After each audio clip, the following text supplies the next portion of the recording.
तो setup tour कब आएगा, डेस्क सेटअप दिखाओ, वो लैम्प कौन सा है, ऐसे सवाल चैनल पे बहुत टाइम से आ रहे हैं और मैं इस वीडियो को टाल इसलिए रहा था क्योंकि दिमाग में से एक ही कीड़ा रहता था कि बस एक और चीज अपग्रेड कर लूं फिर सब परफेक्ट हो जाएगा, उसके बाद वीडियो बनाएंगे। और ये बस एक और चीज का चक्कर ना किसी ब्लैक होल से कम नहीं है, पैसा और सैनिटी सब अंदर। तो मैंने सोचा परफेक्शन को मारो गोली और पेश है मेरा हमेशा अंडर कंस्ट्रक्शन, थोड़ा सा Massey, 100% imperfect desk setup.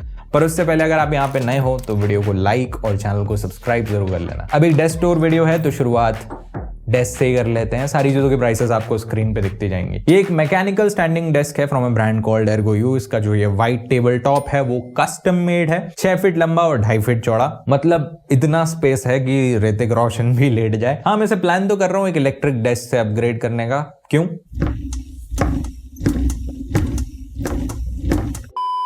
But that's in the future, it does the job for now. और वैसे भी दिन भर बैठे रहना आपकी हेल्थ के लिए सही नहीं होता। आई जस्ट विश कि मैंने ये चीज थोड़ा पहले रियलाइज कर लिया होता। But if you have to for some reason तो एक एर्गोनॉमिक चेयर में इन्वेस्ट करने से बेहतर कुछ नहीं होता, क्योंकि देखो घंटों बैठे बैठे काम करने का सबसे बड़ा साइड इफेक्ट है एक परमानेंट सी शेप में कन्वर्ट हो जाना। तो इस कंप्यूटर मैन साइड इफेक्ट से बचने के लिए एक ढंग की चेयर होना बहुत जरूरी है। Super Ergo was kind enough to send me their specialist chair, जिसे मैं पिछले 1 महीने से यूज कर रहा हूँ। ये 3 कलर्स में आती है। I have got this black one. पहली चीज, इसका कुशन काफी प्लश है और ये मेश्ड बैक फाइनली मेरी पीठ एसी की हवा फील कर सकती है। तो वो चीप लेदर चेयर वाली चिप से आजादी मिल जाती है। अब एर्गोनॉमिक का मतलब है इसमें इतने लीवर और नॉब्स हैं कि पहली बार में किसी कॉकपिट से कम नहीं लगती। सीट की हाइट, डेप्थ सब एडजस्ट हो जाता है। व्हील्स एकदम शांत और स्मूथ हैं और सबसे बेस्ट फीचर इसका फॉल प्रूफ रिक्लाइन। पूरे कॉन्फिडेंस से पीछे टिक सकते हैं बिना गिरने के डर के। हेडरेस्ट, आर्मरेस्ट सब कस्टमाइज हो जाता है। इसका S shaped back design spine के नेचुरल कर्व को कॉपी करता है और जो इसका लोअर बैक वाला हिस्सा है वो थोड़ा अंदर की तरफ है, आपको मैक्सिमम सपोर्ट देने और स्लाउच करने से रोकने के लिए। बिल्ड क्वालिटी भी काफी सॉलिड है। इसे BIFMA सर्टिफिकेशन मिला है, जिसका सिंपल भाषा में यह मतलब है कि आपको इस पे बैठने से पहले किसी लाइफ इंश्योरेंस खरीदने की जरूरत नहीं है। सेफ्टी और ड्यूरेबिलिटी टेस्टेड है और फिर 3 साल की वारंटी तो मिल ही रही है। This is a huge upgrade for my setup. और अगर आप भी एक ऐसी चेयर ढूंढ रहे हो जो कि आपके पोस्चर का आपसे ज्यादा ख्याल रखे तो लिंक डिस्क्रिप्शन में चेकआउट करना मत भूलना। अब डेस्क पे वापस चलते हैं। इसके ऊपर एक डेस्क मैट है स्कैटर्स ब्रांड का। ऑरेंज क्यों पूछने की जरूरत है क्या? वैसे इस पे एक ऐसी चीज रखी है जो कि मेरे 50% प्रोडक्टिविटी और 100% डोपामिन के लिए रिस्पॉन्सिबल है। यह है औला F99, एक 99 कीज मैकेनिकल कीबोर्ड। भाई इस पे टाइप करना थेरेप्यूटिक है। जरा आवाज सुनो।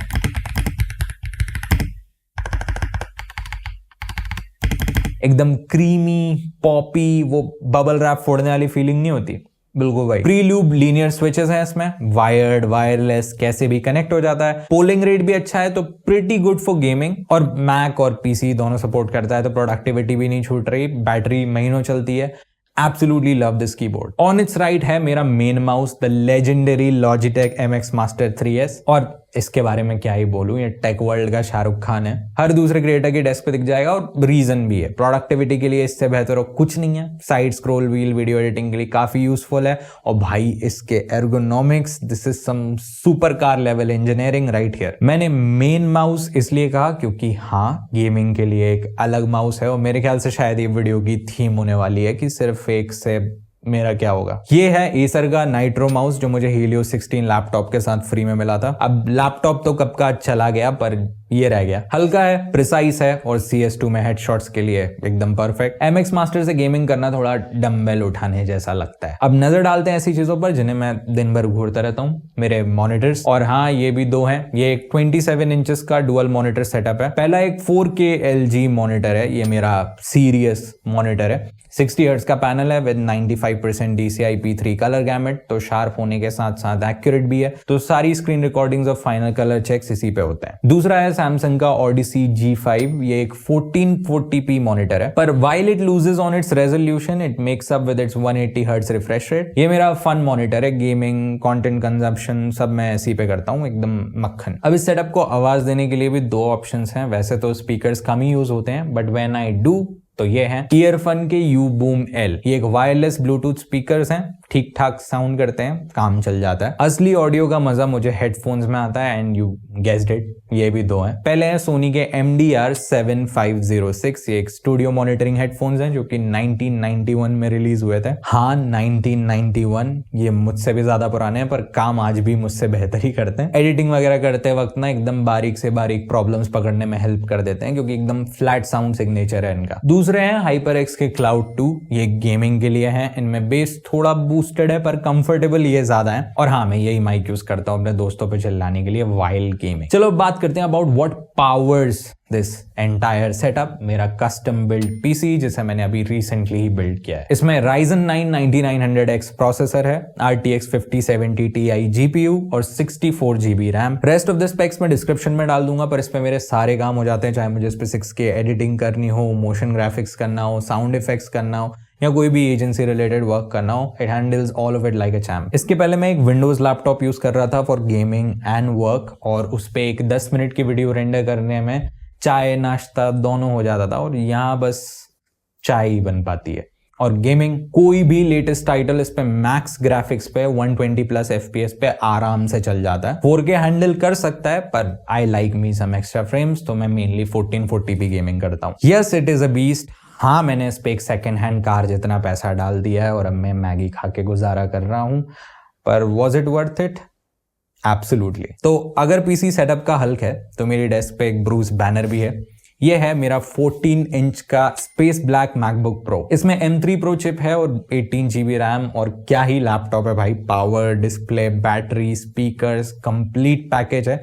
ये मेरी ऑन द गो मशीन है। स्क्रिप्ट्स लिखना हो, बाहर कहीं छोटी मोटी एडिटिंग करनी हो या बस कंटेंट कंज्यूम करना हो, उससे बेहतर कुछ नहीं है। हम काफी टाइम से फाइनल कट प्रो पे एडिट कर रहे हैं तो उसके लिए एक मैक तो जरूरी है ही। अब इस पीसी के आने के बाद जरूर हमने टीम बदल ली है और हमारा M2 Max Mac Studio, well let's just say he's not with us anymore. Amen. अब डेस्क पे कुछ और छोटी मोटी पर काम की चीजें भी हैं, जैसे ये ESR का वायरलेस चार्जर। ये एक 3-in-1 Qi2 वायरलेस चार्जर है और ये 15 वॉट्स तक की चार्जिंग सपोर्ट करता है। और एक बार वायरलेस चार्जिंग की आदत लग जाए ना तो केबल्स ढूंढना किसी सजा से कम नहीं है। ये बेसिकली इन सब चीजों का घर है जो दिन भर तो मेरे साथ रहती है पर रात में आराम यही करती है, जैसे मेरी एप्पल वॉच। ये सीरीज 9 है by the way for those who are curious, और एयरपॉड्स प्रो। और हाँ इसी हब का एक तीसरा मेंबर भी है जो बदलता रहता है, फोन्स। अब देखो फोन्स तो आते जाते रहते हैं डिपेंडिंग ऑन कि मैं अभी टेस्ट क्या कर रहा हूँ। फिलहाल के लिए एक iPhone 16 Pro और S25 Ultra रिलेटेड वीडियो पे काम चल रहा है, तो हेंस दे आर हियर। अब इन सब पर्सनल चीजों के बाद ऐसी चीज पे आते हैं जो इस चैनल का असली बोझ उठा रही है, स्टोरेज। ये रही एक 8 TB की हार्ड ड्राइव। इसमें चैनल की सारी वीडियोस बैकअप होती है और इसका एक खुद का अलग से पावर सोर्स है। हाँ कंप्यूटर का जो USB पोर्ट होता है that's not enough to power it. अब 8 TB सुन के हो सकता है कि सुनने में बहुत ज्यादा लग रहा हो, पर जब आप 4K में कुछ इस तरीके की वीडियोस डालते हो ना तो भाई स्टोरेज भी एकदम स्पीड में बढ़ता है। और ये तो पूरा था भी नहीं, जरा ये देखो। और हाँ हर टेक यूट्यूबर के डेस्क सेटअप का एक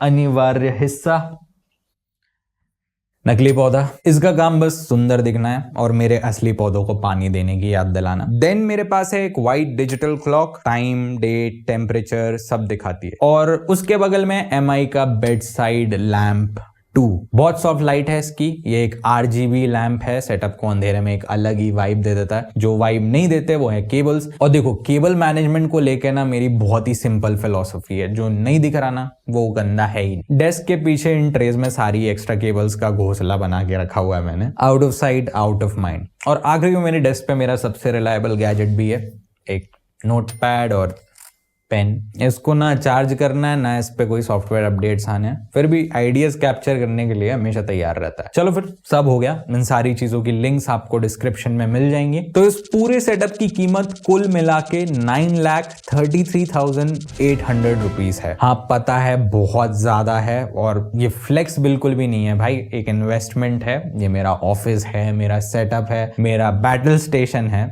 और एक रात में नहीं बना भाई, सालों लगे बनने में। और सच कहूं ना तो ये अभी भी परफेक्ट नहीं है और शायद कभी होगा भी नहीं, पर उसी में तो मजा है। शायद अगले महीने में एक मॉनिटर आर्म ले आऊं या नया माउस ट्राई करूं। एक कांस्टेंट एवोल्यूशन है, क्योंकि at the end of the day ये फैंसी लाइट्स, ये पावरफुल कंप्यूटर्स, ये सब बस टूल्स ही तो हैं और कभी कभी खिलौने। असली काम यही होता है। हाँ, पर अच्छे टूल्स काम को थोड़ा और मजेदार बना देते हैं। यही था मेरा setup tour. I am curious to know कि आप लोग क्या यूज कर रहे हो, कमेंट्स में जरूर बताना। और मेरे सेटअप को इम्प्रूव करने के लिए कोई टिप्स हैं तो वो भी नीचे छोड़ दो। मिलते हैं नेक्स्ट वीडियो में। Take care.